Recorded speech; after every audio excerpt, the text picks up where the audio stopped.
Gone Fishing leads us into our final combination mech debut and the beginnings of the Silver Ranger arc, with half the team fishing in a local lake with Riley's brother, while the other half learn that the Silver Energem, after extensive searching, is not on Earth at all. It was when Keeper crashed down. If someone else came in that time and tracked it down to take it, then they had more than enough time to track down all of the others, and we would then have been entirely without a show.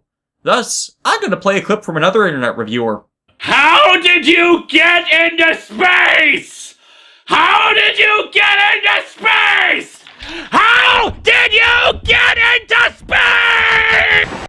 They then detect an object nearing the planet, it crashing down, revealing a communication from the Silver Ranger, who is already active, revealing his Zord's dead due to the distance, but they can wake it up, Singe trying to stop them from hearing where it is, which is of course the previous lake where everyone else is. Anyone see my worms? Yeah, here are your worms. I hate this show so damn much. Singe, however, already knows where it is thanks to his employer, thus sends Fury after it to kill it while Kendall's still trying to find any info in the transmission pod. Fury's forces for some reason choosing to attack Riley's brother Matt, who's on the water, which somehow results in him being transported into the Silver Ranger Zord, the Titanozord. And yeah, I gotta complain about them renaming Brachiosaur into the Titanozord as Titanosaurus. It never existed. It is the genus grouping of 21 different dinosaurs that are of a completely different taxonomy than Brachiosaurus was, which was an actual dinosaur. This name was clearly intended as a more Mighty Morphin Nostalgia Rangers reference, with it referencing Titanus, which does not make for a valid XP condition, as Titanus' naming etymology did not relate to the species it was based on, but the fact that it was a massive titan of power which allowed the original Rangers to go beyond themselves and reach their final combination of the original dinosaurs into the original Ultrazord. But it's because, once again, of the villain's own damn impulsive idiocy that the Rangers get what they need to achieve the next win condition, rallying together to revive it using all of the secondary attack batteries. Except of the 27 dinosaur-themed batteries featured within Kyojin's main storyline, this is not counting the double battery, Legend batteries, or 100 Years After Spirit battery, Dino Charge is yet to create and bring into the show 5 of the Guardian batteries that are needed to wake that thing up. They've not been introduced or used in the show yet, due to how Kendall has gone about making them as a story gimmick one by one, instead of developing them all at once or in batches determined by, say, their relation to the main 10 Energems and their species alignments. As, if you didn't notice, those core 23 batteries, there was a logic behind their motifs and design that correlated to the main 10 dinosaurs that formed all the mecha for the series. Did you guys just not plan this out at all? I mean, we know from interviews with Jackie Marshland that with all this toyetic item and show important items and special event stuff, that they used to plan and pace all that out at the conceptual stages of developing the show's scripts. Earmark when and where they need to show that stuff so they wouldn't have problems with later material. Hell, as bad as it was, Megaforce showed that. You had options from the already existing material in the show to provide it too. Remember Kyoryuger's battery testing scenes you mostly skipped? That were a good way out of that to see the idea she prepared most of these in advance instead of the constant ass pulls of their creation that has happened nearly every time with them. However, Heckle finally catches on that Singe has another agenda here and calls him out, saying he knew all along there was something up with him. With all their gear found, Keeper says their last mission is to deal with Heckle, James leaving the show to go find it. Where have you been the last 3 episodes anyways? Moreover, this reason for him now leaving is really asinine considering Kendall should be able to, in 5 minutes, backtrace the location of Sledge's ship from its previous crash course trajectory. Don't even get to how she should be easily able to trace the refraction of the magna beams back to its source to find where they're coming from, as that's a clear sign of where their enemies are currently operating from. Meaning him leaving and calling out the fact that he is leaving is entirely unnecessary, as they have had all of the resources available to do it right now instead of devolving into more filler. Love at First Fright is an overt example of what they were supposed to cut out in adaptation with the series. An aspect that has been heavily harmed, both by just plain ineptness in Neo's spawn about what to use and what to discard in adaptation, but also by the insistence on existence of the holiday specials eating up adaptable material despite being clip shows. At the very least, if you're going to do a Christmas special, keep it isolated to the stock footage from the related Sentai Christmas episode. They adapted Beauty Zorima into Beauty Cruel and upgraded Vivix, which in its entirety was a result of budget shortfalls with regards to Kyoryuger's monster suits. Again, as I addressed with that show, in more recent years, less funding for suits has been made available for Super Sentai, resulting in much recycling and an increase of repeat offender monsters or the respective revivals as cost-saving measures so they can otherwise pull out a standard-length series, in Kyoryuger's case lasting 48 episodes plus movies. Dino Charge is a 44-episode series, of which 2 use no or near zero stock footage, for a total of them adapting only 42 episodes of Kyoryuger, meaning skipping the adaptation of one monster, which contextually is not adaptable without being utterly ridiculous, should be more than possible. And yet they didn't. Though this is again why I say this sweet spot for Power Rangers is 38 to 40 episodes per year per Sentai adapted, as every series, there is at least one thing from the Sentai with its monsters that is so unusable that even attempting to adapt it detracts from the show. Zeo had that issue with O-Ranger episode 25. They also used little to no stock footage of it and reshot everything themselves because it was so unusable, and then extended their episode count by adapting both of O-Ranger's movies. Power Rangers in Space skipped entirely the Diet Crap episode, and Monster, as its related material is such an oddball it couldn't be adapted. Mighty Morphin Season 1 discarded a number of things from Zyuranger that they then had to go back and recycle what they could while they waited for the Zoo 2 stock footage. And what they ended up with wasn't up to snuff with what they'd done before or would be done since. And this is an example of that one instance which requires that wiggle room the staff would need to script a proper adaptation, which they're not getting or doing because of the frickin' holiday specials. What's a bit more annoying about this is, because this episode was made, it then interrupted and shafted the development of the Silver Ranger arc, who the team are trying to contact in this episode, and left one less episode around where he was an actual factual character within the show and allied with the team, especially as this is from an episode after Torian got his little shining silver upgrade. This is episode 11 of the Supercharged Sect, the 33rd episode overall of a 44-episode show, and it's still some time before Torian's counterpart is a proper team member yet because of this unnecessary interruption. That and, once again, this plot is insipid. After Heckle sees Poisandra upgrade the Vivix into Beauty Cruel with special makeup, he thinks this could be the key to defeating the Rangers. I've seen this movie. Halle Berry looks terrible in a cat suit. Moreover, it proves my point about It proves my point about Dino Charge episode 31's shafting of the Kaylee subplot despite the easy relation of the focused material.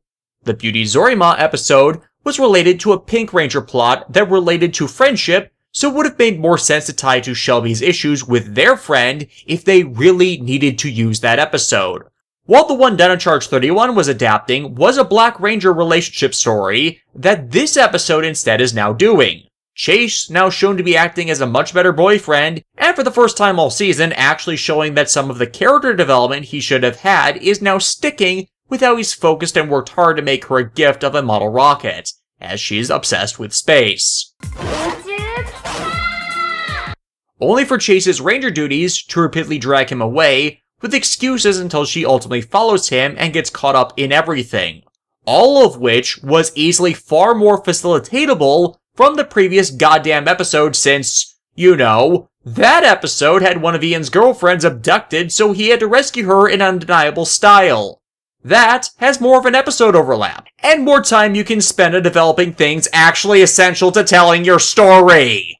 This isn't as bad as Megaforce's The Oncoming Storm, where they blew most of the series' budget on the CGI work of a character that was in their entirety a worthless from beginning to end include character, instead of where the actual money for the show needed to go, but it's the same core problem. An increase in production costs to result in an inferior product, where had they more wisely considered what they had to work with, they could have reserved what they had until they needed it. Heckle's plot with this makeup is to make Beauty Cruel so beautiful, the Rangers become enamored with her. This makeup Poisandra has, possessing such magics as trait transfer, body swapping, and mind control to make people forcibly fall in love. Now also giving the context that she used this on Sledge, considering their relationship makes no damn sense with Sledge's priorities and lifestyle. Yeah, it now showcases Poisandra as actually factually evil, but not in a good way, as characters who so callously use and abuse mind control tend to make for horrible or easy to hate characters, as it sunders their appeal entirely. Oh, and you know how else they screwed this up? They do not have the actress that Beauty Cruel swaps bodies with also be the voice actress providing Beauty Cruel's voice. The woman Brittany, played by Sophia Hubbins, while Beauty Cruel is voiced by Marissa Stott, meaning they then had to produce ADR for the body-swapped character that in no way matches the mannerisms or speaking of the character on screen in any way, shape, or form, or needed to exist. And you would think this would be an easy thing to think of, as not only would it have cut down on the number of people you'd need to hire for the show, but past episodes of Power Rangers have done this. Remember the Psycho Ranger arc where the human forms of Psychos Red, Yellow, and Black were the same as their voice actors? Or the fact that Kyuranger did the same thing with 3 of its characters when they took human form, which was a pretty damn clear indicator of how much time and money that saves you, while also helping to sell the illusion of a monster wearing human flesh. And to add to that, the first one affected, Tyler. Did anyone remember at all they were teasing a romance with Shelby the entire first half of the series? 'Cause this is Shelby's sole reaction. Really? They just met? Mm-hmm. To close this plot, they make Chase, the one in a relationship, use pickup lines and flirt with the body-swapped Beauty Cruel to make her want to return to her normal body. But as from all evidence in the series, Chase's pickup lines only turn women off, and he screwed up his first shot at love so badly, he had to trick her into giving him another chance. So he is actually the least capable person of pulling off this plan, and also runs the risk of screwing up that relationship. And also there is the fact that they have a battery that temporarily makes someone fall in love with the first person the inflicted sees, which they could use to make people temporarily love Beauty Cruel's monster form to trick her into wanting it back.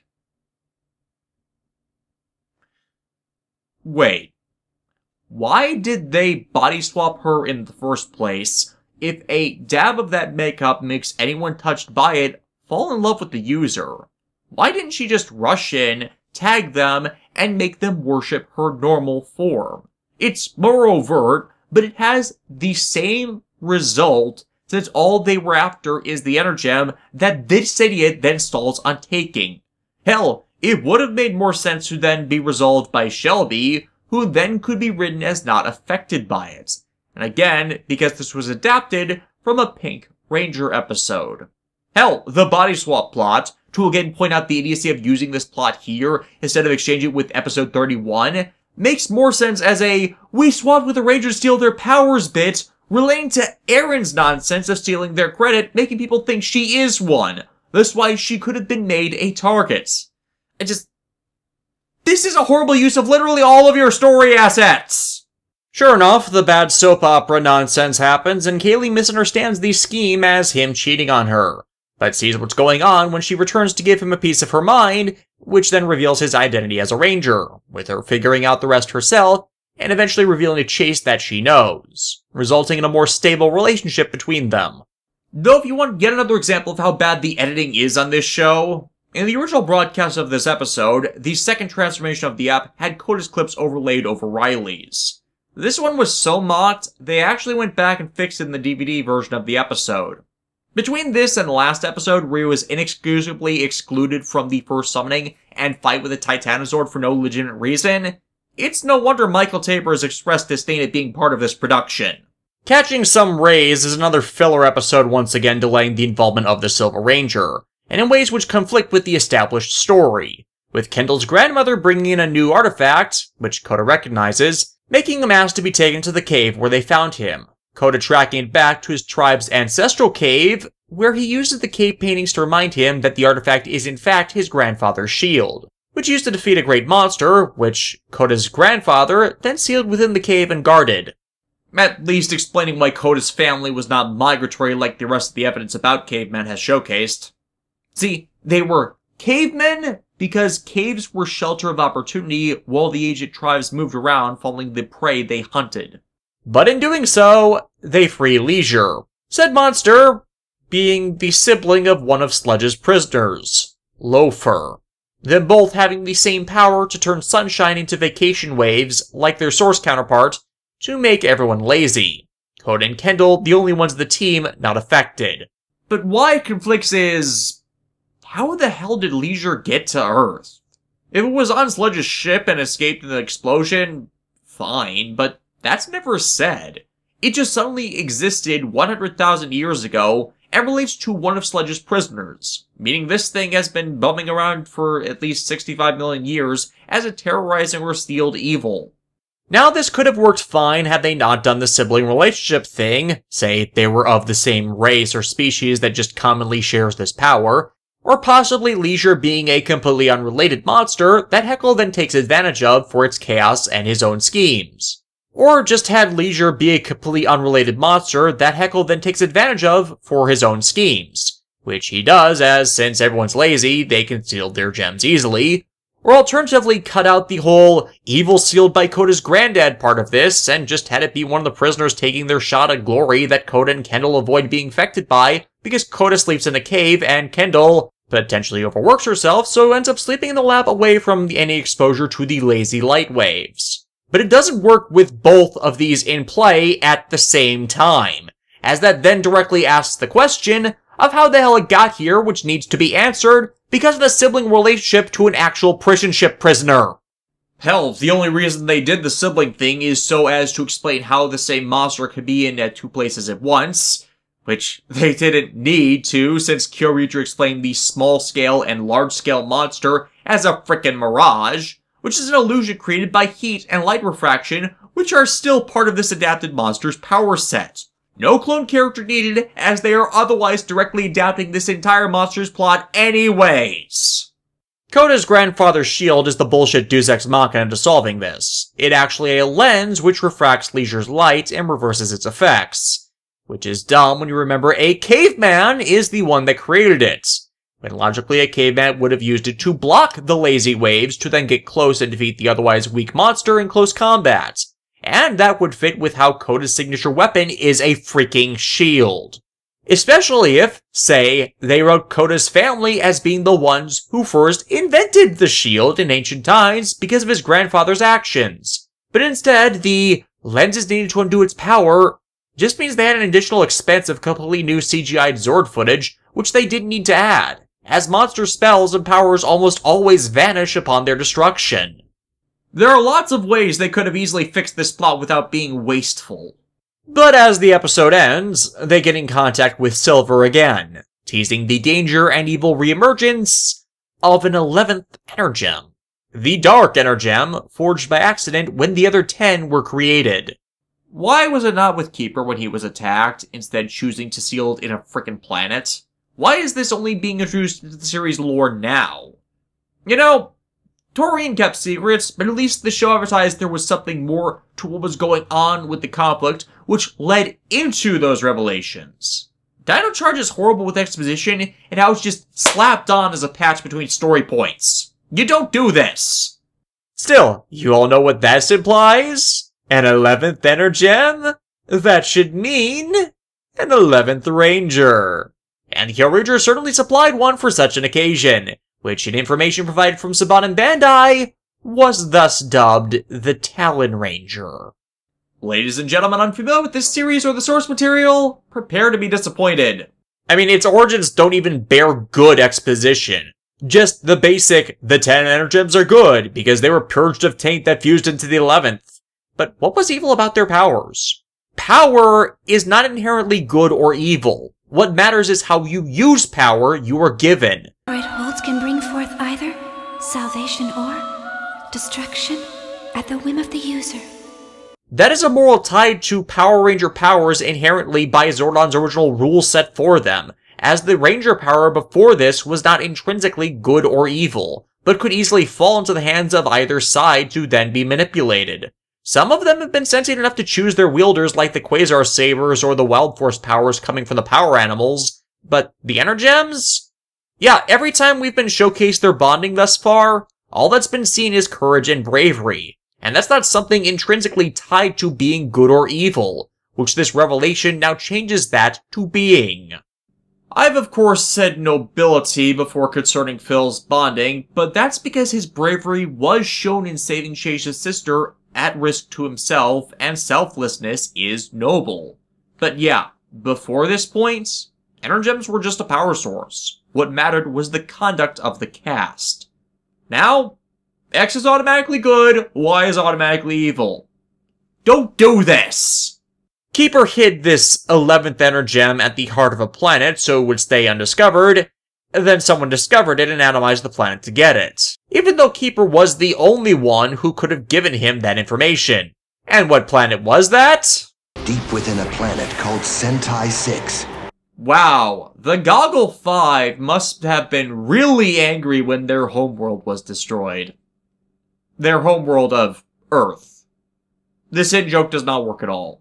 Maybe had you said Sentai 8, since the 8th Sentai series, Bioman was the first to do extraterrestrial origins for abilities and powers, but the only communal link is the Goggle 5's powers came from gemstones, but the gemstones were not forged on Sentai 6, thus, again, this referential in-joke is stupid. Hell, if we discard the idea that this series' origins and ending make it out of continuity with every other Power Rangers series...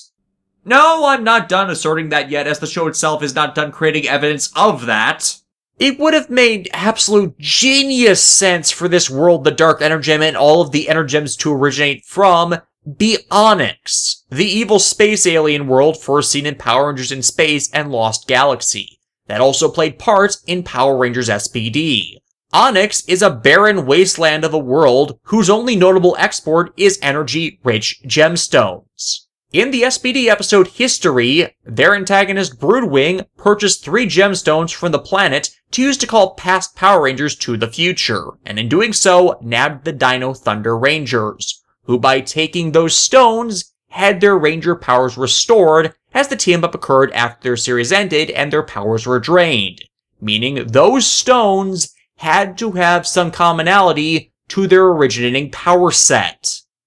Had this series opened with not entirely fucking up the Meteors Asteroids thing, and made this lush-turned barren world of Sentai 6 actually be Onyx, one could build the idea that the Energem's creation is what damaged Onyx so badly it became the wasteland it was in prior Ranger series.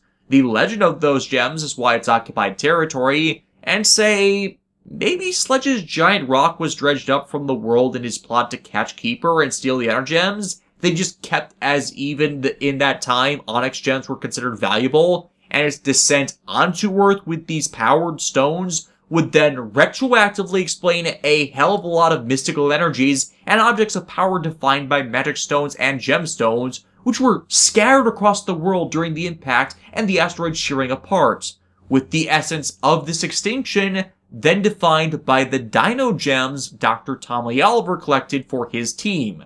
Canon is respected and acknowledged with this method, without conflict, and expanded in doing it as it fills prior plot holes. Cross-series homages and continuity. It really is not that fucking hard.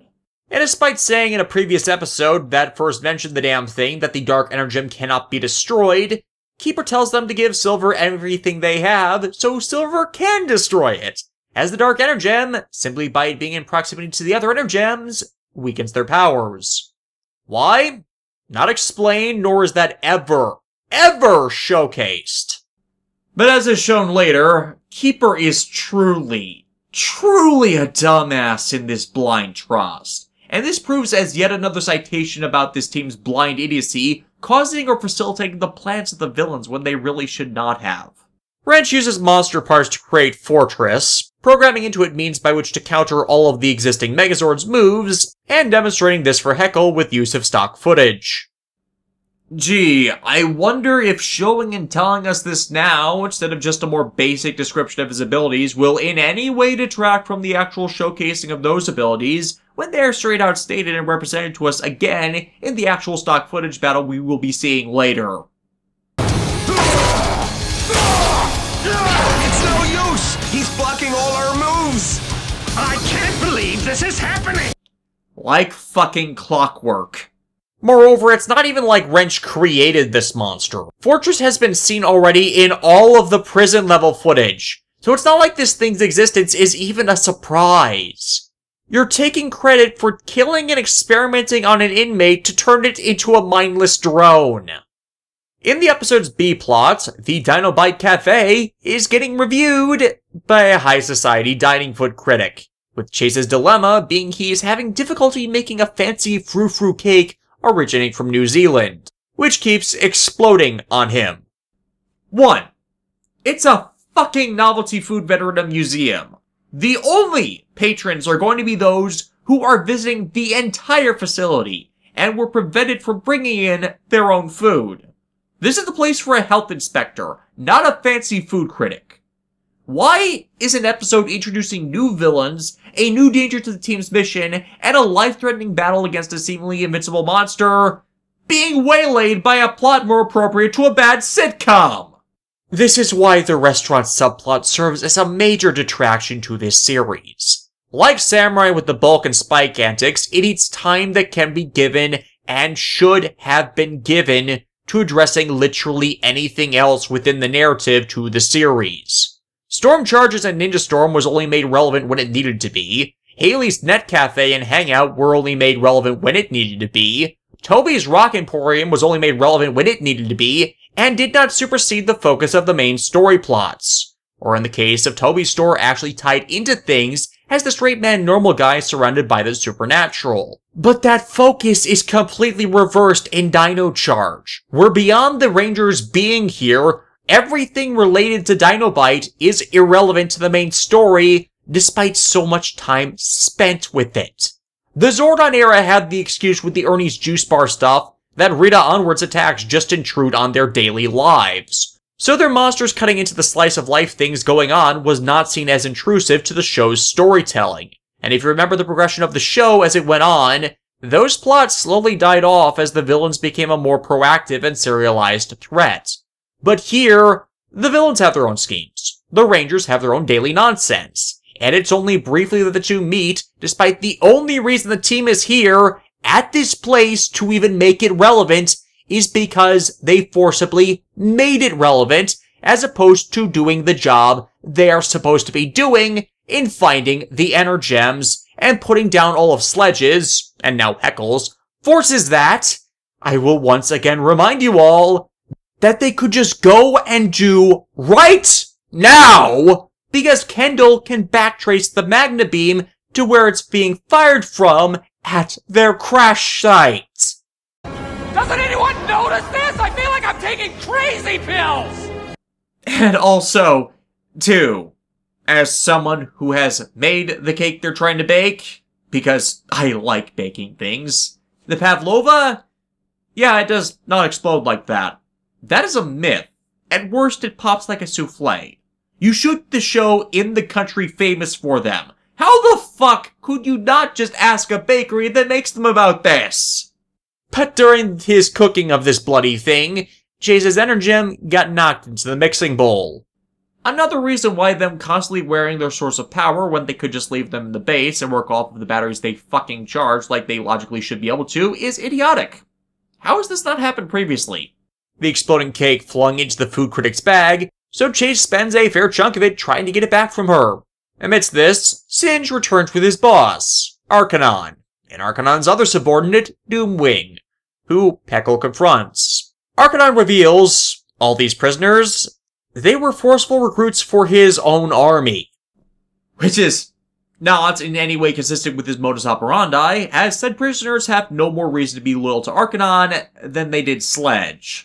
Sledge at least offered them their freedom for their service. With Arcanon, they'd have straight up been his slaves if what this is saying is true, and they have even less of a reason to obey.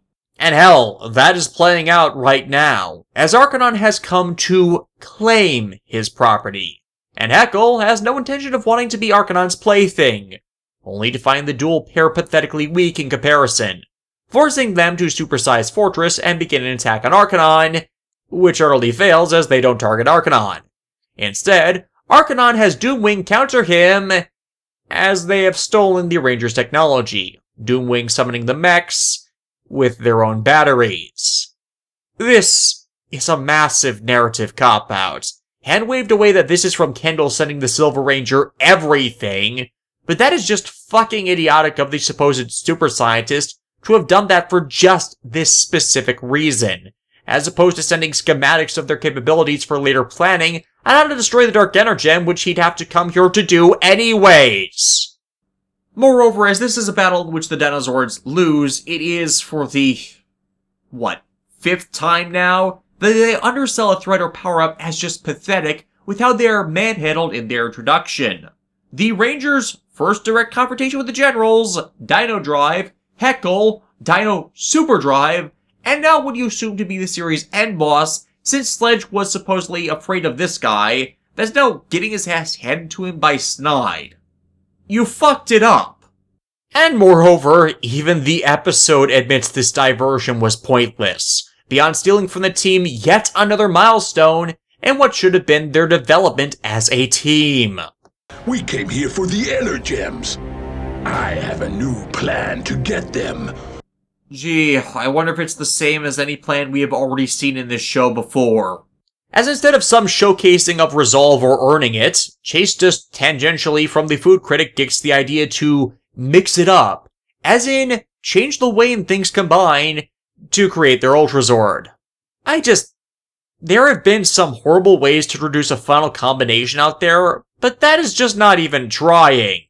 Because of this defeat, Heckle is enslaved, and now Arcanon becomes the new focus antagonist for the next few episodes. Silver's secret has Tyler, after learning that the band has an opening, tried to audition into that band Shelby likes, the NZ Boys. Why can't you not focus on the story you should be? This is not the time for a filler plot. It is now the last 8 episodes of your show. You just introduced a new villain, and this is the first of 2 episodes that finally brings Silver onto the team when he should have been around already. You should not need a goddamn subplot to fill your fucking time with, as you have a new character to properly introduce. You have more than enough material to work with just with an A-plot.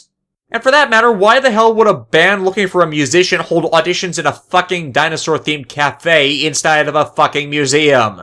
This place has less utility than Renee's Juice Bar, which at least had frickin' rec room multi-use space. The only thing it does is advance this Tyler Shelby romance subplot, but if you might be forgetting, they pushed the reset button on that at the mid-season, and they've not done anything with it since. So all this is doing is retreading traveled ground.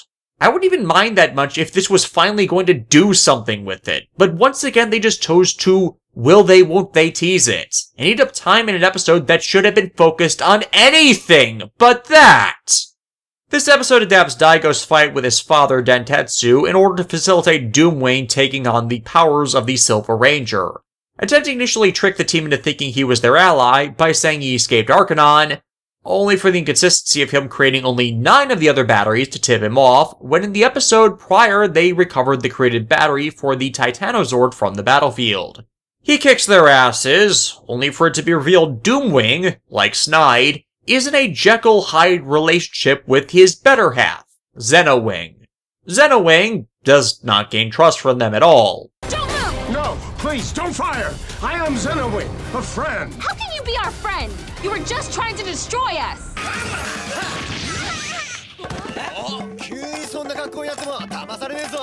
Saying his Energem is locked in Doomwing's sword, which allows him to transform, but that immediately contradicts Keeper's assertion last episode that the Energems will only bond with and can be used by those that are good to become Rangers, as this Jekyll-Hyde relationship of sharing a body evidenced by Fury earlier in the show with Ivan being within him, not allowing him to freely access the Gold Ranger energy he tried to power a battery with, should not allow him free access.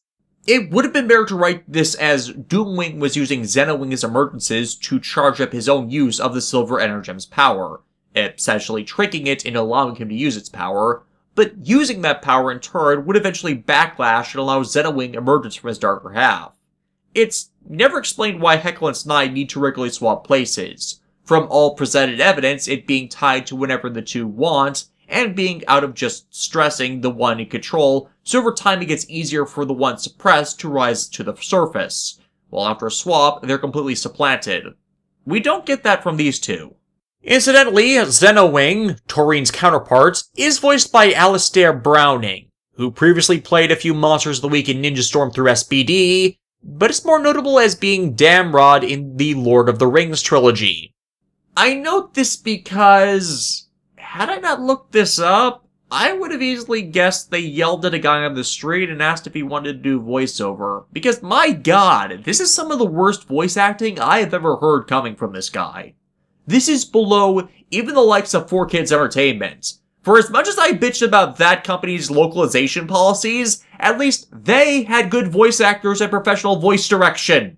Moreover, why are they even adapting things like this? You have Chaos's counterpart in the show now. It would have made more sense to adapt footage of the episodes where Taurine is forced into becoming evil, to show how he's under Arcanon's sway, and forced to be turned into Doomwing. That way, you have a true corrupted character, the Ranger's activities free from that plight, to turn them into an ally, instead of something the show already did, but used poorly.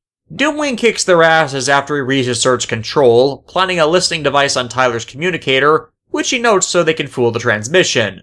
Though they don't actually do anything to the bug, which would actually mute its ability to transmit or even hear them. And come up with two plans. A real plan, and a fake plan to lure them into the real plan, which is finding a way to split Xenowing from Doomwing. And Keeper now revealing... Xenowing? Oh yeah, I know that dude, he's my apprentice. And thus, we come back to my original question with regards to Keeper. Why did they create an original suit and character for Taurine's counterpart, when they were just going to give him Taurine's role and then add in Taurine later anyways?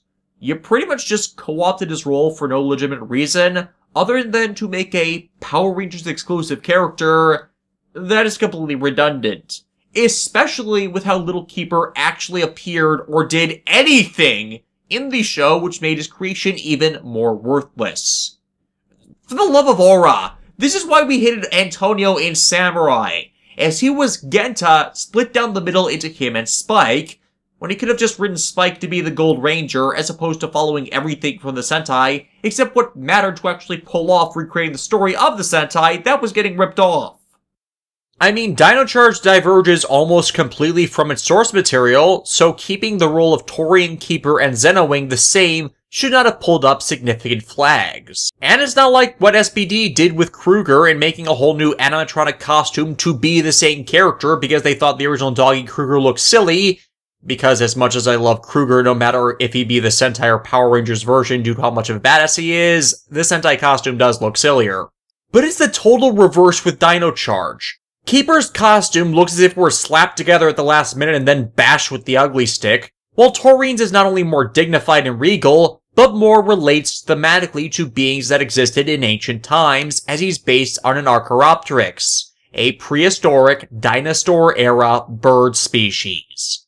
Hell, saving the money from that costume's manufacturer could have gone to more important places, like, say, Sledge, who's undoubtedly the cheapest villain suit in the franchise. And that's counting the villains whose costumes were literally bought from prop auctions. Now, when they zoom in on them, you can tell their suits are a bad day away from falling apart. Though if they were going to do that anyways, it begs the question of why they even bothered with an original villain if they were likewise going to half-ass it. Though even there, maybe they could have used an existing costume and expanded their role. Like Endolf's recreation as Singe or something. You were still doing original shoots anyways, it wouldn't be that much of a stretch for them to say they used 900D's suit as Sledge or something. To be clear, original character, not the problem here. Zed, Astronema, Trakina, Rancic, Mesagog, Grum. All of them original villains, and a short list containing most of the franchise's best villains. But if you're going to create them, you need to make sense of how you use them, and use them well. Dino Charge, like nearly everything this series, has not.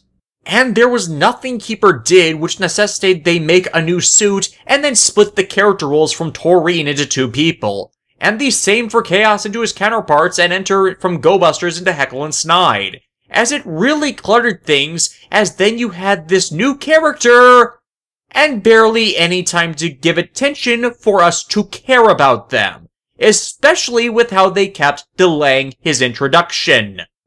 And this, mind you, is the same narrative trap Kyoryuger was forced into against Riku Sanjo's will that I discussed during the review of it. Too many characters, not enough screen time to go around. Only Dino Charge seemed to compound the error and increase the number of major players further, despite there being fewer episodes to spend with them or have attention on them, which makes their inclusion appear all the more unnecessary. That's not fixing or recognizing a flaw in the material you're handed and seeking to mediate it, which has long been one of Power Rangers' major merits in comparison to Super Sentai, when it recycles material from Super Sentai. But that is one that has been absent in Neo Saban entirely. And all of this has resulted from them not bothering to include or adapt Taurine as Zenowing until the last episodes of the series, which make his entire character an absolute goddamn waste. We don't care about him, we're not made to care about him with how little he's on the show, and he's barely his own character as he's just a flimsy attachment to Keeper's own non-existent story arc, devoid of anything actually defining about him. One of the best mentors of Super Sentai, one that possessed an excellent personal character arc in the series he was a star of, the protector of Earth longer than any other existent being, facilitator of the entire story of his series, and rebellious traitor to his own original faction due to the nobility of his spirit, is casually tossed aside in favor of a god-awful Muppet that does jack all. So somehow, they create a group of emitters that can split trap things from their hosts. You have a battery that clones things. Have you considered just jacking up its power? Wait, right, I forgot. You haven't used that one! And their plan succeeds. Doomwing still escaping with a silver gem, after they waste the stock footage of Mad Taurine's defeat. So there's not even a succinct conclusion to their battles with him bringing the full team together. Zenowing's arrival brings the next of the badly used retcons to the fore. While previously it would be logically assumed that the dinosaurs were merely the transmuted versions of the dinosaurs Keeper bonded the Energems to in ancient times, thus explaining why they bear the habitats of real dinosaurs and require the Energems to even function or exist, as has been plot points previously, which is also thus so far explained why they'd fallen into dormancy without proximity, activity, or a mutual bond made to awaken the gem and thus the mech. It instead reveals that they are not those ancient titans, but in fact a collection of specially built machines in no way connected at all, but were specified to home in on a specific Energem's energy to awaken. Thus, once we're begging the question, why the hell have the Energems not been found for 65 million years? And once again, this makes the entire 65 million year ago backstory for this series entirely worthless. As if what the show was setting up in the first episode that would give it a purpose, what created these dinosaurs, was completely superfluous and unnecessary as it's entirely contradicted. For fuck's sake, the 2017 movie did this better explaining why their Zords were dinosaurs. And for those who haven't taken the time to check, while it's flawed, I actually liked this movie. And worse, this is entirely addressing the wrong thing. The plot hole of this show was not where the hell the Zords came from, but where the fuck their morphers appeared from, as they are just teleported to them without any rhyme or reason. So, yeah, all you did was create more plot holes by breaking something that did not need to be fixed. Fantastic work there. I can totally see why this writing staff wasn't fired after this show.